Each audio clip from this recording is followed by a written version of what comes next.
Briefly, what is a belief? What does it mean to believe something to be true? Well, clearly, beliefs are representations of the world. But they're more than that. Beliefs really are machinery for guiding our behavior and emotion through time. So what do people believe?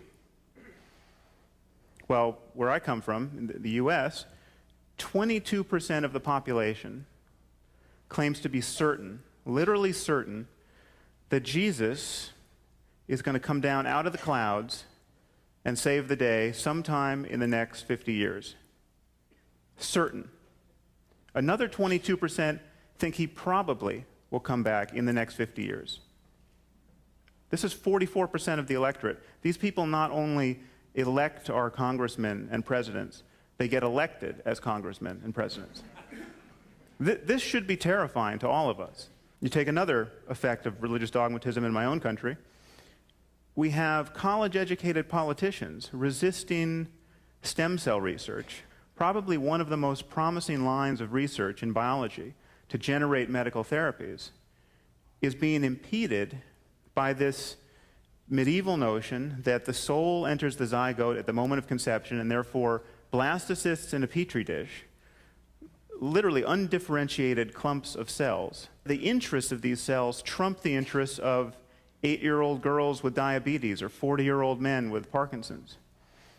Okay, the conversation never gets had. The moral arguments never even have to be made at a political level because it is fundamentally taboo to criticize someone's religious beliefs. Faith is really a conversation stopper. Now, in response to these sorts of problems, many of us, many well-intentioned people, have come to think that the appropriate accommodation with modernity is to develop what's called religious moderation. And really the soul of religious moderation is this political correctness, where everyone should be free to believe whatever he wants about God. There's just no harm, no foul, beliefs are private. Let me tell you for a moment why I think this is a dead end. First of all, religious moderation gives cover to religious fundamentalism. George Bush can call a press conference and announce to the world that he's going to appoint common sense judges. This is a quote. I'm going to appoint common sense judges who realize that our rights are derived from God. It seems to me the next sensible question by any journalist in the room would be, Mr. President, how is that any different from appointing common sense judges that realize that our rights are derived from Poseidon? I mean, it's not like someone in the 3rd century actually figured out that the biblical God exists, but Poseidon doesn't. You know, this is not data that we have. Okay, this obviously would be the last question that journalist would ever ask. Another problem with religious moderation is it's actually intellectually bankrupt. Just consider for a moment this notion that you should respect other people's beliefs. Where else in our discourse do we encounter this? I mean, when was the last time anyone in this room was admonished to respect another person's beliefs about history or biology? We do not respect people's beliefs. We evaluate their reasons. If my reasons are good enough for believing what I believe, you will helplessly believe what I believe. I will give you my reasons, and reasons are contagious. Just appreciate for a moment how easy this is to see when we just change the subject from God to some mundane, grandiose claim. This is actually an example from my book. If I told you that I believe that there was a diamond buried in my backyard that's the size of a refrigerator, it might occur to you to ask me why.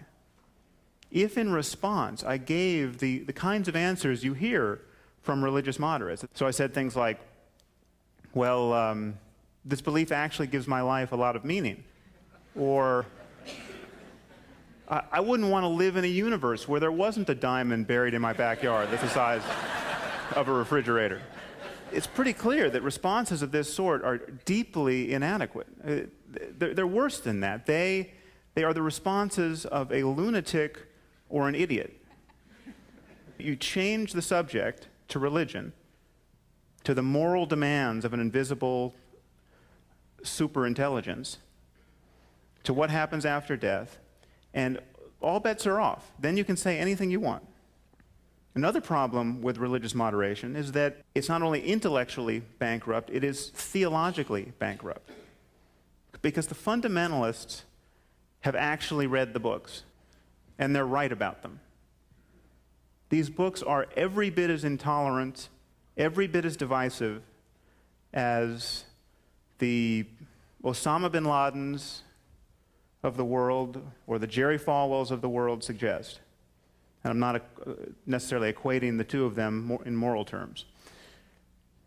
But there is once we dignify the claim that the Bible or the Quran is a communication that is fundamentally different from any other book, we are really hostage to their contents. I mean, the creator of the universe does hate homosexuals. If you read the Bible, at the very least, homosexual men, gay sex, is an abomination. It is spelled out in Leviticus. This edict is ramified in Romans. Many Christians imagine that the New Testament fundamentally repudiates all the barbarism that's found in the Old Testament in books like Leviticus and Deuteronomy and 2 Samuel and Exodus. That's not true. I guarantee you that the inquisitors of the Middle Ages, who were burning heretics alive for 5 solid centuries, they had read the whole New Testament. They had read the Sermon on the Mount. They found some way to square their behavior with the ministry of Jesus.